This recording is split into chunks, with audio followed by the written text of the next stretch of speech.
Many tuning in right now for our podcast today, episode 19. Is that right? 19. 19. Yep. So we're getting a little bit older. We're getting close to drinking age, Jeff. So but many tuning in may not know who you are, Randy. And, I guess a question to you is why should they stick around and listen to a guy from the propane industry?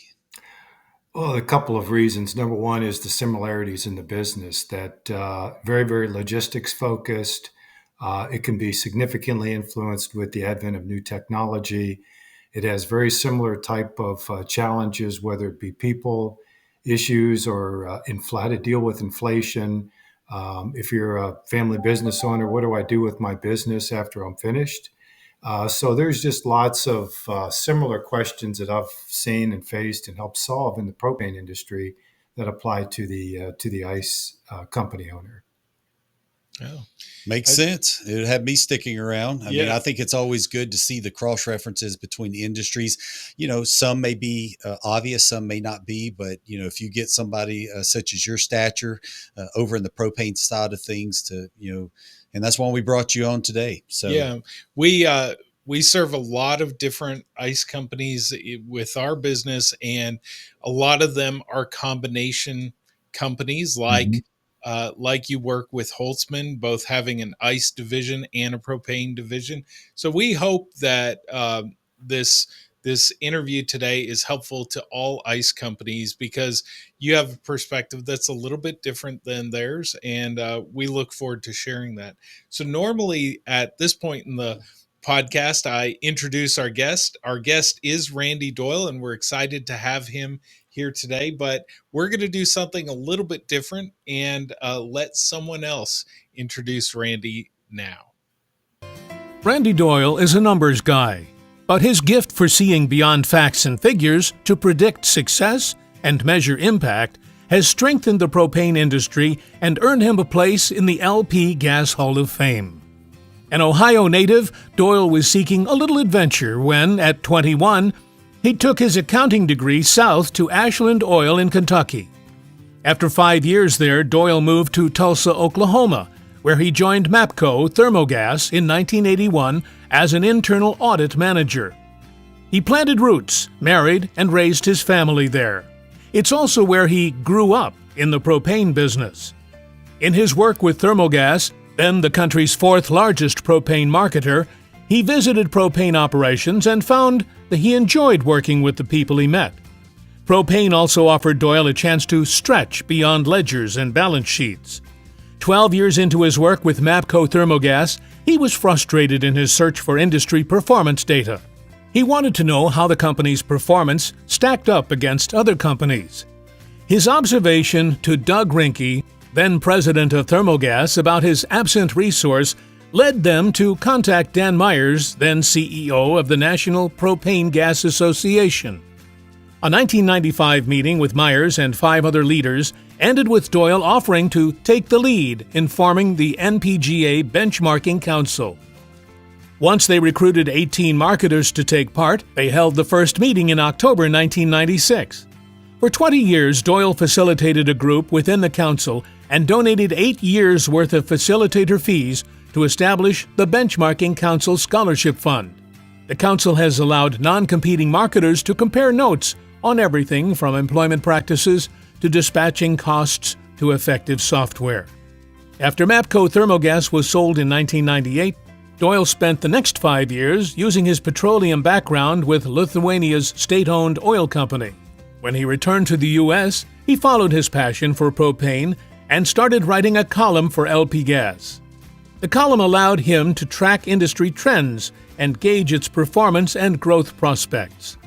Doyle never has shied away from sharing his opinions and observations, even in his leadership roles with Blossman Gas and the Propane Education and Research Council, and most recently as a consultant for Holtzman Propane in Virginia. Semi-retired, he still has a lot of energy and interest in propane, and a desire for the industry to reach that next level of performance. Ladies and gentlemen, Mr. Randy Doyle. Well, that's a much better introduction than Jeff could have done. So, well, you know, tell us what type of honor that was. I mean, 40-year career, spending it in, an industry such as the propane side of things. What type of honor was that for you? Well, I think I could speak to those in the ice industry who have devoted lots of their time and personal energy and attention to the betterment of the industry, and doing it without expecting anything in return, no recognition or anything like that. So I would put myself in that category. And so when I was recognized for the contribution that I made to the ice industry, to the propane business industry, at a black tie event with a couple of hundred people there, that it was definitely humbling. So, and it was truly, let's say, a capstone or a highlight of my long career. And for anyone who is interested, you can find Randy's speech on YouTube. We can put the link Yeah, in we'll the put the link in. description of this video so that you can go and listen to what he has to say there at that event. That was pretty neat. And Yeah, I have to ask a question though. When I saw it, and it first came up. This picture that we've got right here, it looks like almost a in memoriam picture. The way that the music was coming in, or it was either you were interviewing and trying to get the next role for being James Bond. So but clearly it was not an in memorial. We are glad to see you and have you on the show today. So, but I thought it was pretty funny. I've known you now, I guess probably going on about 6 years or so. Mhm. But I could only imagine that was something that was very well cherished. But like you said, it wasn't anything that you're looking for. But those are the people that it's worthy to give those type of honors to, is that you put your time in, not because you were looking for the award at the finish line, and not that you're at the finish line. So, but that had to have been fantastic.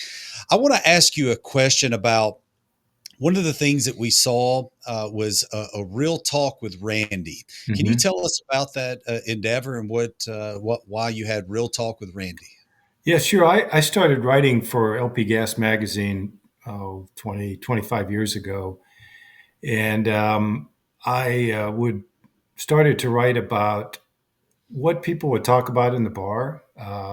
People would talk about privately, that the hallroom conversations I would have, and just being around the industry and talking to employees that work. And I always paid a close attention to what people were saying about what's going on in the industry, as to why we're not growing, or how is it that we as an industry and as a company can be better, and how the leadership can do a better job of leading the company. And so I was seen as a pretty much a straight shooter, but in a very appropriate way. I always was very careful about that. And so I think that's the reputation I got for what I wrote about. And so the editor of the magazine came up with the title, and and it just played off the reputation of whatever I would write something. And this is the kind of feedback I got from the readers in the industry, is that they just appreciated my candor, and they could identify with what I was saying. So that's where it came from, and we leveraged off that for probably the last 10 years I wrote for the magazine. Okay, that was going to be my question: is how long did you write for the magazine, and Mhm. was that how often were you doing that? Was that per edition, and how many editions would you say? I would do. They came out with monthly edition. I did it every other edition. It would be about a 600 word, 650 word, and so I liked doing it because it made me observe and think, look at the big picture, and what are the big picture stories going on that need to be written about. That was number one. So it made me engaged with what was going on in the industry at a much deeper level. And then the second, it made me be much more disciplined about my thinking, because it's one thing to sit here and just think about something, but whenever you have to sit down and then write about it and put it yeah, into something, and particularly in a way that people will read. I mean, it's got to be right to the point. You can't, if you could say something in 5 words that most people would take 15 words, then that's not good. And so, but it's a real, I just found from doing it that writing is a real craft. I know if you were to ask any like student coming up in grade school or college, asking them to fill 650 words, they would think that was a monumental task. Mhm. But when you're in and you've got as much experience as you have, whether it's the ice industry, the propane industry, whatever industry it may be, Mhm. 650 is a limiter, right? It's Mhm. tough, I would imagine, for you to, like you said, to be concise, get to the point, Mhm. keep people engaged. Because still, that's a 3, 4, 5 minute read.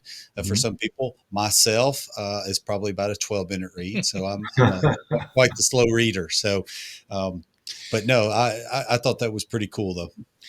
So Randy, one of the quotes that we found from you that we really resonated with us, and we wanted you to speak to it. I'm just going to go ahead and read what you said.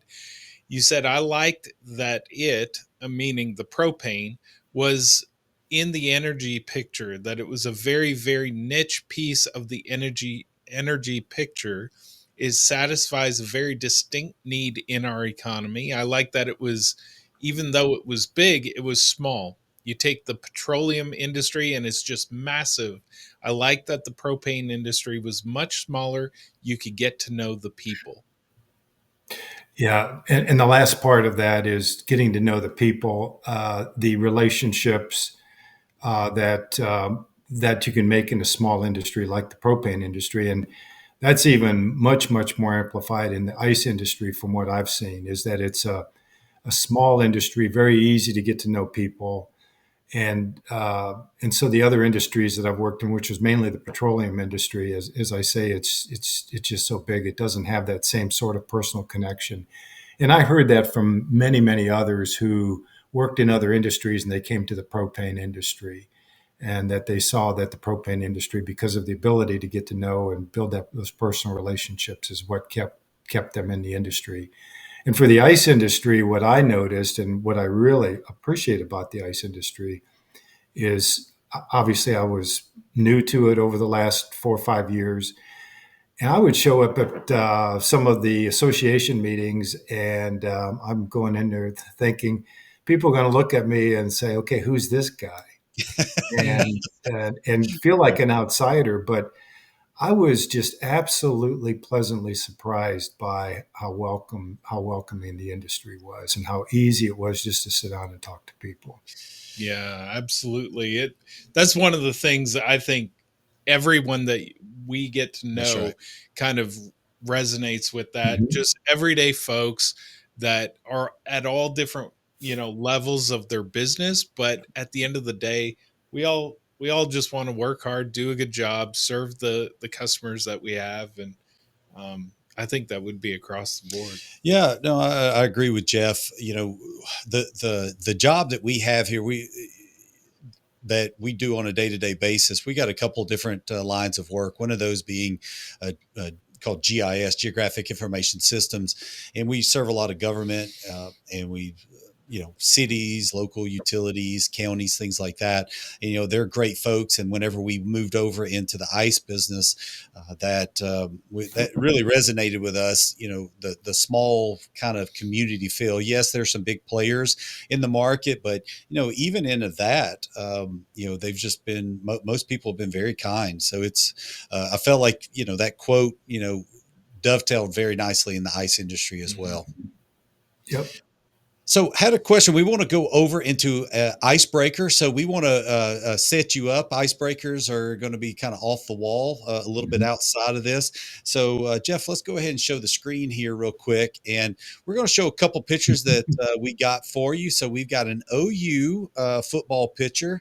Mhm. We have a Cincinnati Bearcat picture with Uh, some kind of creeper. he could probably guess what the question's going to be, but Yeah, yeah. yeah. We got a Michigan, and I see touted in Michigan gear. Mhm. And then my beloved Auburn. Mhm. I see lots of different.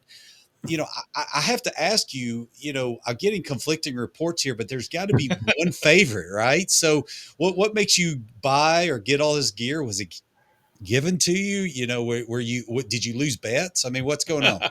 Well, what you won't see from someone from Ohio is you will not see on Ohio State. So you can, but this football, particularly college football, has been one of our Denise and my favorite events to do. It brings family and friends together almost more than anything. And so the last picture you saw was when we attended the Auburn game. Actually, it was the Hail Mary pass when Auburn beat Georgia on the last second.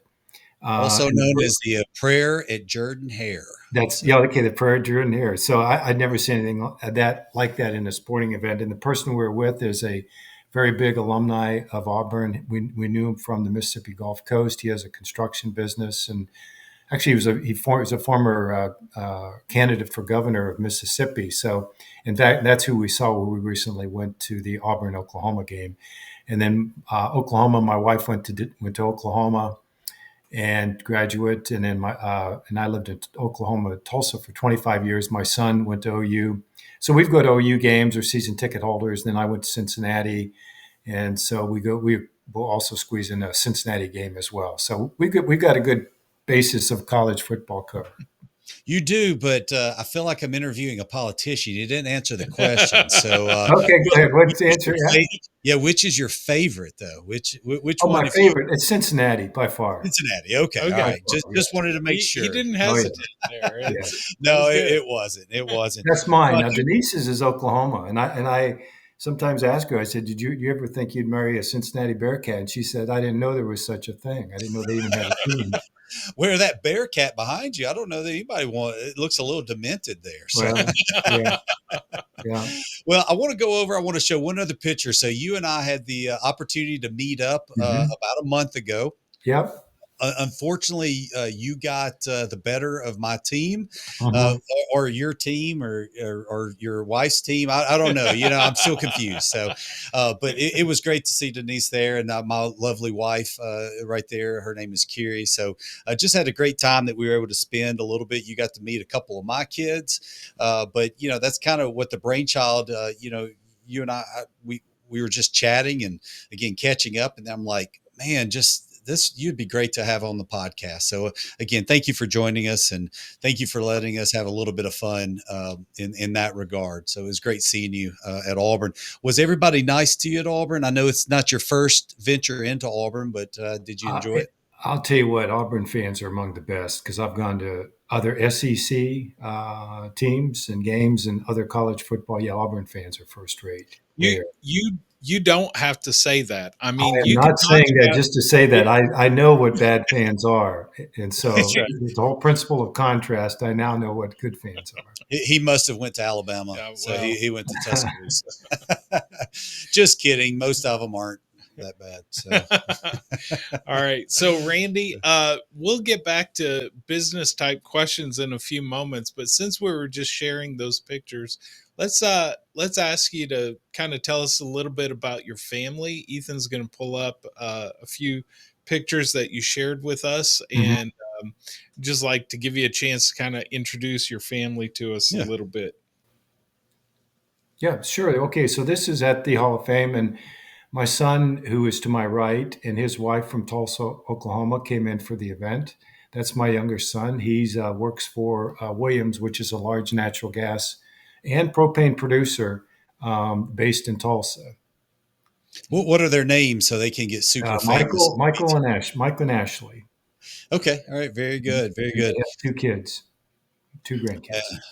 And then again, at least this isn't collegiate, so I didn't get more confused. Well, but this is rarefied air. I mean, who wants to be a Cleveland Browns fan? I mean, ever. So, but we are diehard. I raised my sons right into one growing up in Tulsa, Oklahoma. They are Cleveland Browns fans even to this day.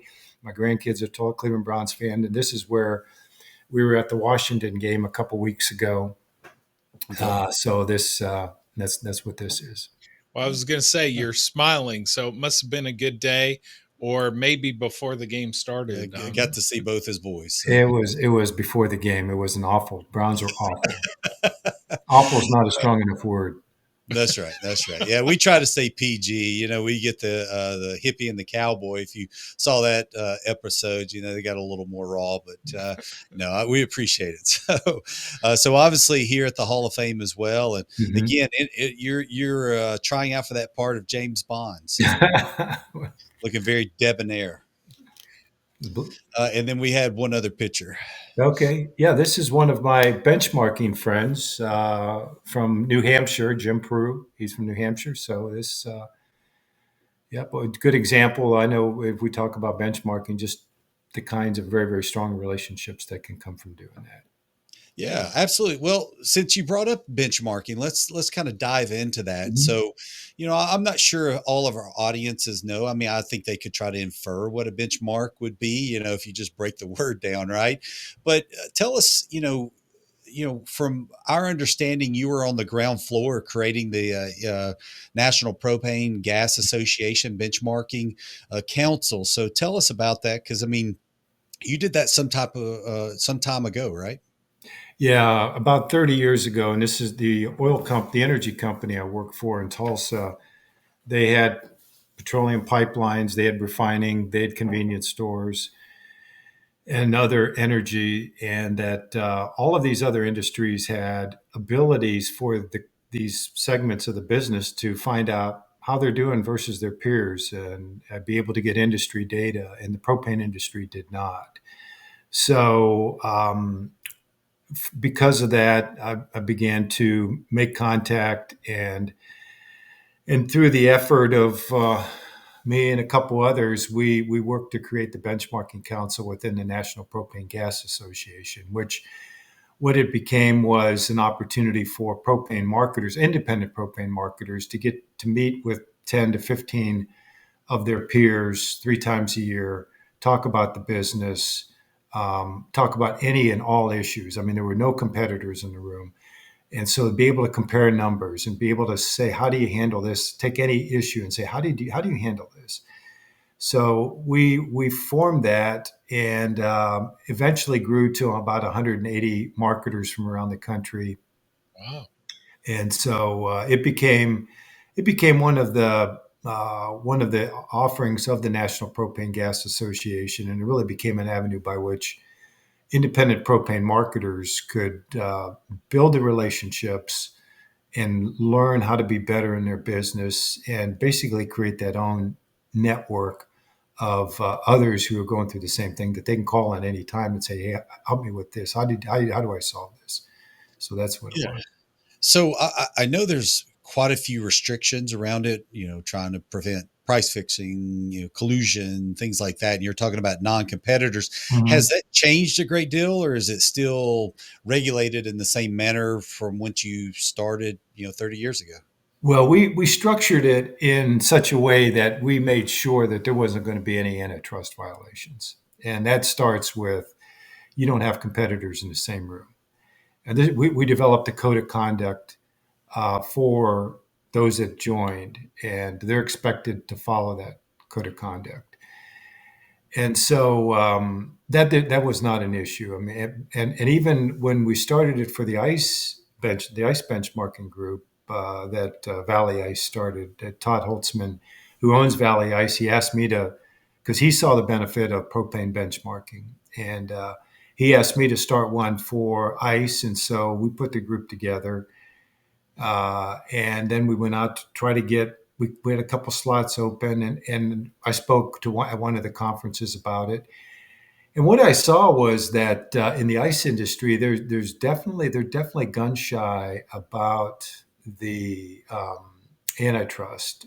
I think needlessly. I think because of the antitrust issues in the ice industry, about 10, 15 years ago, I think there's some lingering fear that this could smack of of doing what you're not supposed to be doing. And so as a result, I don't think it got the attention and the support it could have. I got you.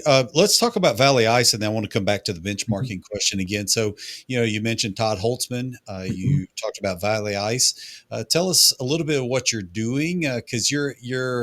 Yeah, I don't think you're full time with that. You're a Mhm. consultant to Valley Ice. So, Mhm. just tell us a little bit about that relationship, and then we'll come back to the benchmarking in just a moment.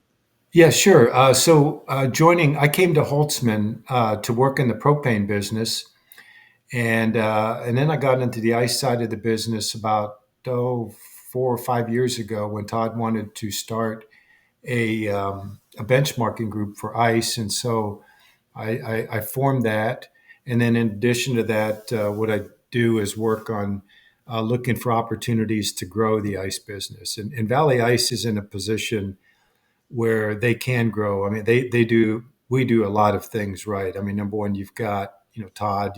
Todd. Todd's a very Hmm.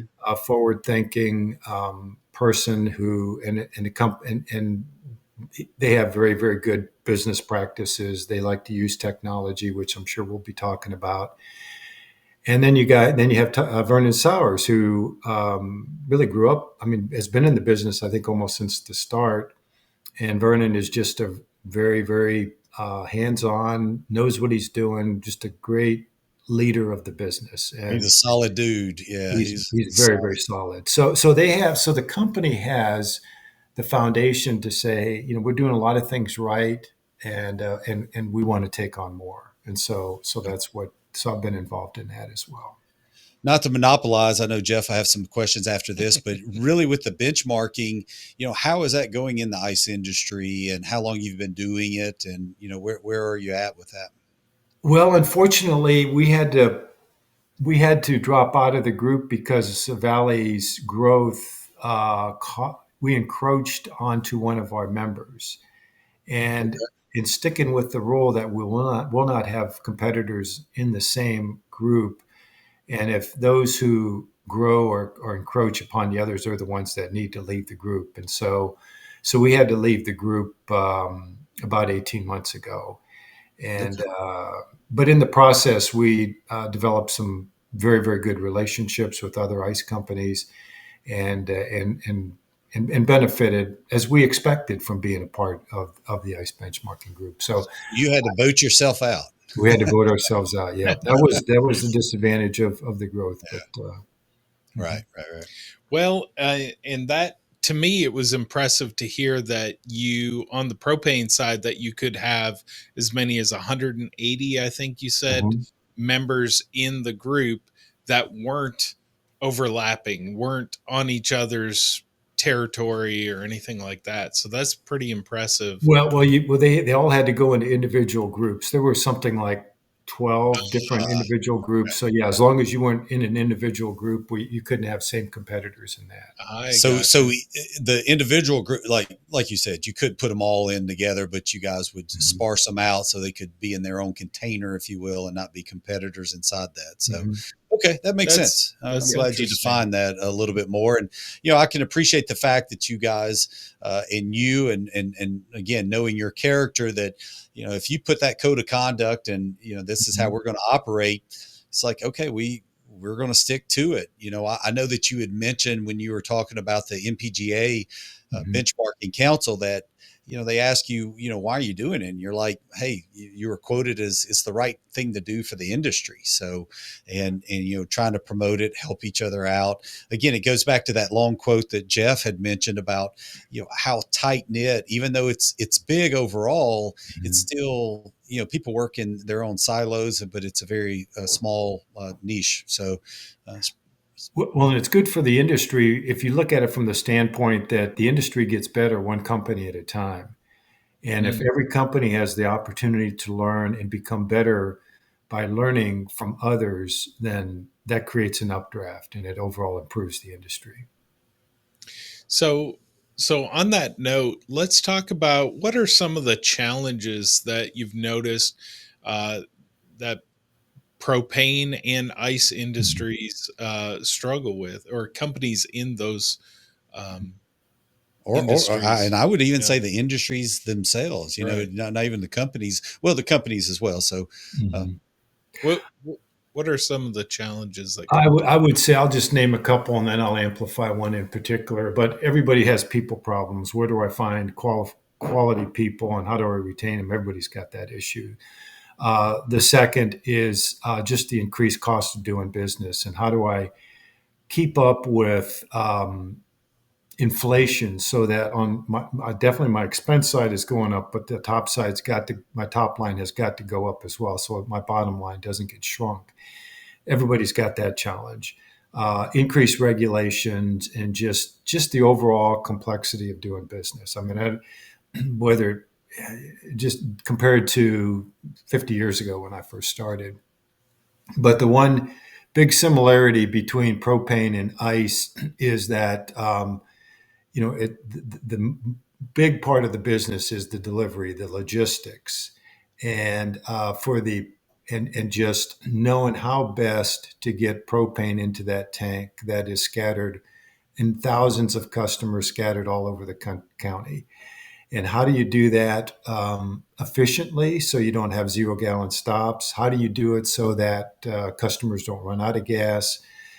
And so that issue is also is a big challenge for the ice business. I mean, because probably 60% of the cost of running an ice business is in running the vehicles.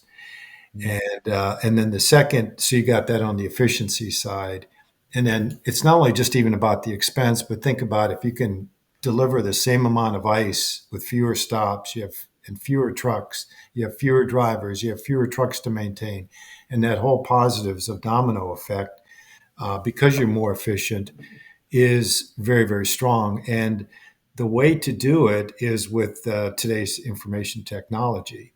And in the propane business, it's monitoring and putting monitors on that tank so that you can know at any time how much gas is in that tank. So you look at a screen and you say, I know exactly how much propane is in every single tank. Well, that's very powerful because then you know that if a customer calls and says, hey, I'm down to 5%, get me today, that you can look at the monitor and say, no, Mr. Customer, you're not 5%. I'm showing you got 35%. Well, that's very real. And it's the same thing on the ice side of the business. And so if an ice business can know at any time how much ice is in that box, they can not only be much more efficient with their deliveries, but also tell the customer, we're putting the technology in to take care of you because you're not going to run out of ice because that they know that convenience store operator, if they don't have ice, then that customer is not going to buy their beer and buy their whatever. And that secondly, that if there's a problem with that box, that me as the ice company can be able to tell that customer, we will know if they're because we got a monitor there. And that just creates such a very, very strong relationship as well as delivers superior customer service. So Right. that's the big similarity that I see between the ice business and the propane business. Well, there was going to be a question that I'd bring up a little bit later, but I think it would be better suited to go now. That would be, what do you see for the future of the ice industry? But you're talking about the monitoring. Mm-hmm. Understanding the propane side of things have been, monitoring has been out there for quite some time, and the industry standard now on the propane side, again, correct me if I'm wrong because you're clearly the Hall of Fame guy, so is that people are monitoring, that's the industry standard. Mm-hmm. And I'd like to know, what you see for the future, whether it's monitoring or whatever else for the ice that you believe, and maybe what you guys at Valley are doing. Well, actually, the propane industry, one of the similarities the propane industry has with the ice industry is that the industries are not adopting this technology as quickly as it should. And the reason why, and I keep a pulse on that with the propane industry. In fact, I'm going to be the doing a panel at the national propane meeting next April with information technology provider and some operators. And they all tell me that the number one opportunity we have as an industry is further adoption of monitors. Okay. The adoption rate is very, very low. Oh, is it? Okay. Oh, yeah. Compared to what it should be. Yes. Yeah. Okay. So, but at and so at Valley, I know, and seeing Todd Holtzman and Vernon both have seen what monitors can do for the propane business because you can have other ways of trying to forecast demand so you can know when do I have to go back. But all of those other demands, all those other methods of knowing what the usage is in the theoretical calculation of how much should be out there has flaws in it. And with those flaws comes different kinds of problems, which then leads to more deliveries than should be made, or out of gas or out of ice situations. And so the most foolproof way to do it is to have a monitor that can tell you with certainty, here's how much is out there. And so the lessons learned on the propane side are now being applied on the ice side. So you guys had at Valley, you had the propane monitors first. You saw the benefit of that, and then, decided to go over into the monitoring on the ice boxes. Correct? Correct. That's correct. That's Yeah, I correct. know some of the things that you and I've discussed in times past, and Jeff and I talk. I mean, again, we do this podcast not to push ourselves; it's more industry and trying to help other people, do what Mhm. they have, or to make themselves more profitable. One of those things is a lot of people think when you're monitoring is like lost profits on not making sales as somebody runs out, which is a critical piece of it. Mhm. But like you had mentioned already, the larger portion of the cost savings and the bottom line increase is going to be coming. Don't go. All right, fantastic. So no, it's fine. Go ahead and answer. We've done Oh this no, before. I'm sorry. I should have had that on silent. No, you're good. So just you've got the runouts. You don't want that because that's a Mhm. lost sale for Valley or Mhm. said company, and it's a lost sale for that vendor, right? Mhm. At that, and then the customer's pissed off. So I mean, it's Mhm. just a lose situation all the way around. But again, the biggest cost savings is when it comes for your bottom line is not going when you don't need to go, because a lot of sales that we see in the industry, if you're under $100 on that sale, which typically you're going to be, if you're putting in less than 50 bags, Mhm. it's an unprofitable stop. You're technically going to be losing money. So why go and, manage around those routes? And monitoring is the foolproof way of being able to know when to go. And I'm not trying to turn this into a sales pitch at all. I mean, really, I mean, I want you to talk to that. Tell me if I'm incorrect, correct, and then the business logic on what do you do with it? How does it integrate with your back end software? So I'll shut up. Well, yeah, no, no. This is not about selling. I'm just speaking directly from my own experience and just speaking the truth. And so it is. You look at all of the positives that come from being able to deliver the same amount of ice with fewer stops. Means you have fewer trucks, you have fewer drivers, you have less capital in your infrastructure. All of that, which you all know the cost of vehicles, how hard it is to get drivers. And the more you have of anything, the harder it is to manage. And then the more you have of anything, there's greater opportunity for something to go wrong. So you minimize all of that. And then on the customer side, to be able to tell the customer, because what the customer is interested in is, I don't want to be running out of ice, particularly on July 4th. So, or whatever it might be, and I want to make sure that I don't find out that I had problems with the ice box and all the ice melted, or I couldn't be able to sell the ice like I wanted to. So being able to deliver on the customer service um, and so yeah. So when I think about all of those advantages that the cost of the technology. I can actually run the numbers, but I think if you did, you'd say that's a significant payback. I do hear whenever I ask people in the ice business, "Are you going to do it?" And the pretty common, I was pretty surprised. Common answer was, "I just can't afford. I can't cost justify it." But I put myself in the position of a lot of the independent ice companies, and the same thing with propane companies. And making technology decisions is very, very difficult because they can go out and buy a merchandiser and they know it and they can look at it and they can Right. evaluate it. Buying Yeah. software is a different story. And then the other part of it that's very difficult is once you put in new technology and now you have information that you can do things you haven't before, that's now introducing change into your organization. And Mhm. that these business owners and these business managers now know that, oh, Martha, if she's used to doing it a certain way and she doesn't want to change, she's not going to like it. Or whole Harry out there running his routes, and he's used to doing what he always has done, and he doesn't want anybody to mess with that. and it is a very real thing that to manage through the change in your organization now that you've got information technology is something that I think. And then you also hear these war stories of other companies that have bought technology and made hard dollar investments in it, and they didn't work out. And they say, I think the best thing to do is just kind of go as just to stay with as is, and I'll just move on and let somebody else work through all that.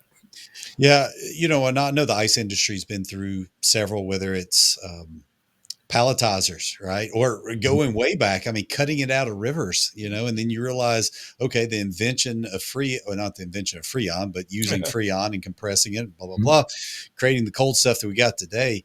There's just been so many others. I mean, I know for the people that have Yeah. automated their ice plants, huge upfront costs, can't afford it. And then once you get it in, then you're like, I don't know how I did without it, Yeah. and I think that with monitoring is going to be the same way. I mean, whether it's with, the software that we've provided the many, many years, that the back end software to go away from paper tickets to, being able to keep everything digitally and get away from that. So, if you're an ice company out there and you're thinking about the monitoring or anything, just think about all those other things that you have went through already in your career. And trying to find a way to be able to smooth that out. Because again, I think the propane industry is about 10 years ahead of the ice industry from a monitoring standpoint. And, there's been a big benefit there. So I wanted to ask you a quick question, get back to icebreaker for a moment. Since we've been talking about ice, we've been talking about propane. Which industry has been tougher to work with? And of course, you're on an ice podcast, so clearly you're going to say propane. But no, we're just kind of curious from an icebreaker standpoint. Which business is a tougher business to manage, or which one I found to be? I would say that the propane business, because for a couple of reasons. Number one is that it's a part of the energy picture, and so therefore propane is a commodity. It's traded, and so you have the volatility of an energy commodity. That's number one. Number two is that there's lots more competition on the propane side. That you go into most markets and you're going to find at least 5, 6 other propane companies.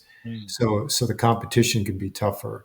I would say number three is that there's just a tremendous the installation of a propane system, the appliance, the tank. It's a lot more technical knowledge that's required in order to support that you got to know. And it's to say, I mean, in fact, that it's propane and it's The hazard. It's a hazard. Yeah. So you got that element to it. So I could go on, but yeah, I would say that the propane business, certainly.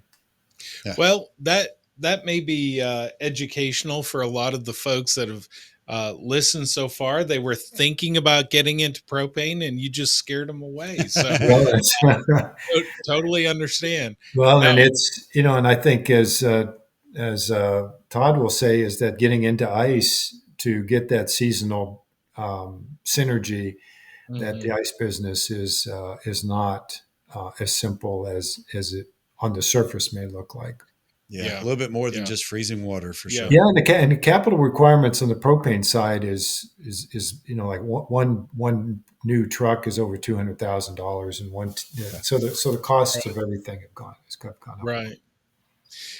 Randy, one of the interesting notes that we saw in your bio was talking about your time in Lithuania. And so we wanted to ask you to kind of speak to that. What was the reason for you to go to Lithuania and your experience there? And Jeff, before you answer the question, for those people that aren't map geeks like I am, this is where Lithuania is. So in case you were just curious, and fun fact about Lithuania, it was one of the first ones to pull away from the USSR back in the day. So anyway, that's my tidbit. So we'll jump back to you real quick. Well, that came about the company I worked for in Tulsa. There was Lithuania, which was, like you say, one of the first countries to break away from the Soviet Union in 1991. And so Lithuania had a refinery that was 20% of the GDP.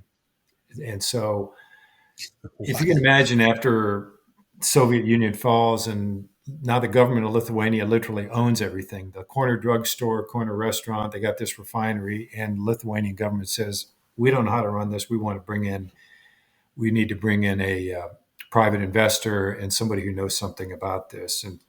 And so the Russians quickly said, well, we'll take that. We'd love to have that refinery. And Lithuania said, no, thank you, Russia. We had 50 years of you.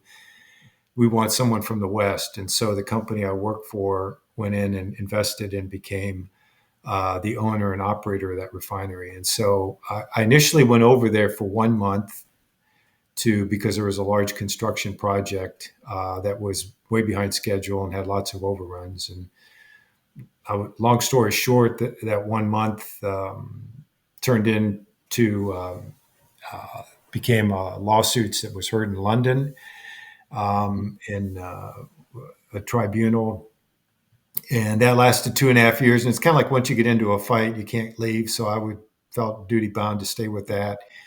And then also while I was over there, I helped with the transition of changing the business from Soviet style business practices to be more Western like. And so I had that opportunity. And so after 4 years, I was ready to come back. And then the American company sold to a Russian oil company. And the Russians came in and talked to everybody, and they wanted to keep two of us.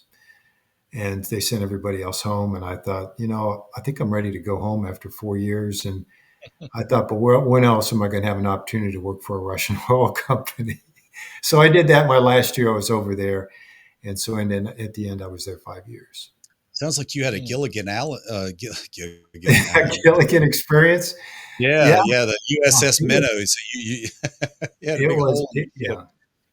It definitely satisfied and more the just the adventure, which has kind of always followed Yeah. me to go place. But yeah, I mean, I have the whole list of experiences from that that I could talk for hours about. But yeah, it was. Did you have any fear for your safety or No, anything like I had my driver was an armed bodyguard. that? Oh, Okay, well. there you go. Yeah, but yeah, no, there was actual. Uh, yeah, the first day I was there, I got into the van, and the driver said, "Your driver, the translator. I'm sorry, the translator told me and two other people that your driver is an armed bodyguard because they're concerned that the Russians may want to try to knock any one of you three off." So Okay, I'm laying there in bed that night thinking, okay, how much longer do I want to do this? And I thought, I'll be safe. This is Lithuania, so it's not Russia. It's a different okay, story than Russia. okay. Mm. So when you're when you're not dodging the KGB and former Soviet folks, what hobbies or interests do you have? When you're not dealing with propane or ice. My hobbies, I like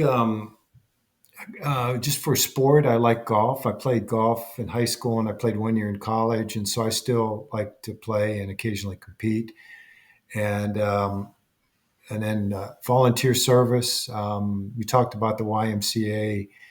And community work. When I lived in Mississippi, there was a YMCA there that was really an important part of the community, and it was in tough shape, the building itself, and so I led the effort to um, renovate it.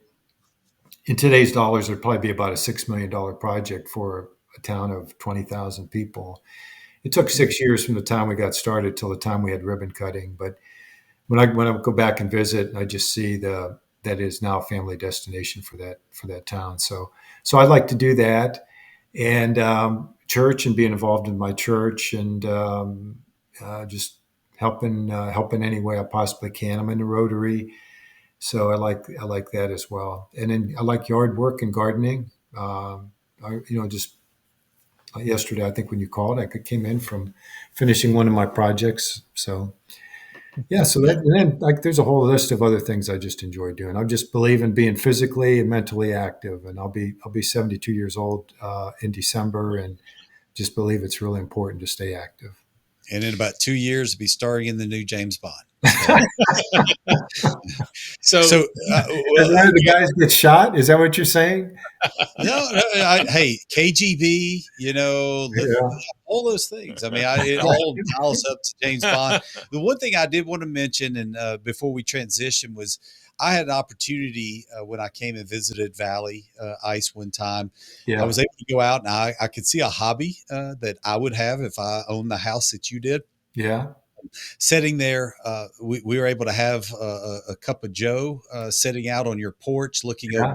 beautiful Shenandoah Valley there in Virginia, and just immensely beautiful. I don't know why you would ever leave that stoop. So it was Well, beautiful. that's what I say Beautiful. to myself too. This is I've lived in 6 states and one foreign country, and this is because of the rural, and it's beautiful, and I like the four seasons, and yeah, this is my favorite place to live. Yeah, absolutely. Sorry, Jeff. What were you going to say? I was going to ask. You mentioned the YMCA, and Mhm. you've talked about uh, different benchmark groups and stuff like that. And I Mhm. saw on your bio that you also served on the board of the Salvation Army for many years. Of I course he was did. I was just going to ask you, in those long term leadership roles, what's your takeaway? Why do you put it on yourself to participate in so many different causes like that? Mhm. Yeah, it's. I would say it comes back. I would say it comes back to my Christian faith and just the fact that I just feel a sense of interest in the common good and doing what I can. I see needs, and there's so many needs in the community. There's needs in our industry. There's needs that and that so there's needs, and then what is so often missing is the leadership of providing a path as to how do you fix that, and how do you engage people, and how do you create a action that can tackle the problem and make it better. So I know it's always been a motivation of mine, and I just always have that just attuned to and attuned to wherever I've lived. So that's. Mm. Can definitely appreciate that. I'm sure there are many organizations, many people that you've touched Sure. that you'll never hear back from them, but I know they appreciate it. Mhm. Absolutely, absolutely. So we are getting pretty close. We've only got a few more questions because we are running out of time, Randy. I can't believe how fast. I know we say that a good bit, but we've been so blessed to have so many good guests, and we again appreciate you joining us. So, as with your life, your career, who's been made the largest impact? I have a sneaking suspicion on maybe an answer you might give, but please, Mhm. we want to know. It's I can't really point to a particular mentor. I wish I would have had one because I look back over my career and clearly I've had blind spots like everybody else, and some good candid feedback about would have been helpful. But I think I just keep coming back to my Christian faith, and from that, it's always given me that sense of doing what's right and doing good, and always uh, doing the thing that's best for the common good, as well as when you go into situations that you've never been before, places we've moved, Denise and I have moved, and we just know that even though there's butterflies, you just know everything's going to be okay. And going into situations that like being in Lithuania and just being confident that everything's going to be fine. So I would point to my Christian faith as in the Lord as let's say the mentor of my life. Very cool. Very cool. Um, Wanted to ask you also our last icebreaker question for the Mhm. episode. Um, is semi retirement a real thing?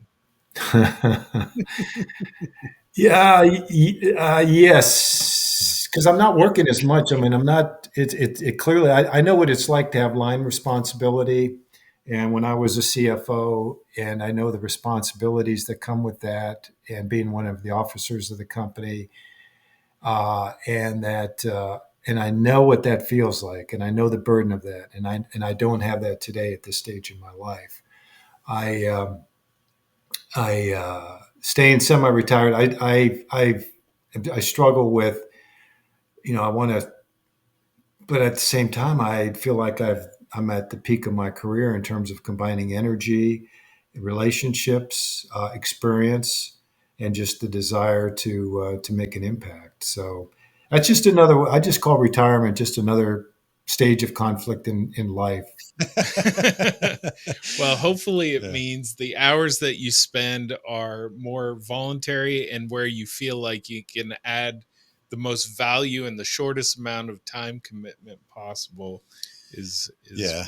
In the years that I've known Randy and all the conversations, they've always been thought provoking.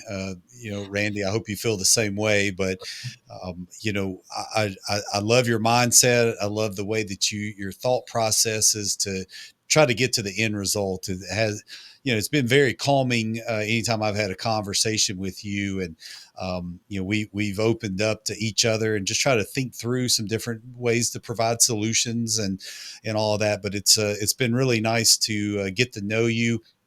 And when you were talking about you may have never had a mentor, uh, but I guarantee you've been a mentor to many, many, many countless folks. I can already see that just in your character. So I will thank you on their behalf because some of the advice and things that we've talked about, I've taken to heart as well. So I appreciate that. Our relationship thus far. So I look forward to continuing it. And I'll let you comment on that real quick, and then we'll close out with our last question. I appreciate you saying that. Yeah, and I think if anybody feels compelled to be a mentor, I think that's a very, very important role in society. Yeah, Because there aren't absolutely. very many out there, and everyone needs. Lots of people have need for it. And it's a two-way street, though. I mean, you can walk out there. Most of the people that I know that are mentors don't walk out and say, "I'm a No, mentor. that's exactly Come right. to me." That's exactly right. But it is a two-way street. People have to be able to listen and be Yeah. receptive to hearing that.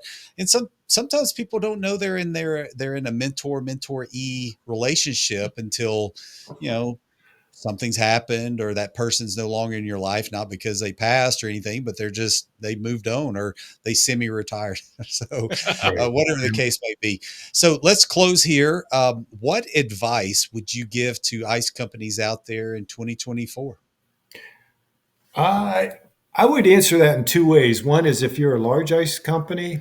Well, first of all, I'll be the first to admit I haven't researched the future of the industry like I have the propane industry. My sense is packaged ice. There's no threats to there's, but I would say that large ice companies leverage your size and leverage the cost of doing business and et cetera, and growth opportunities continue to leverage.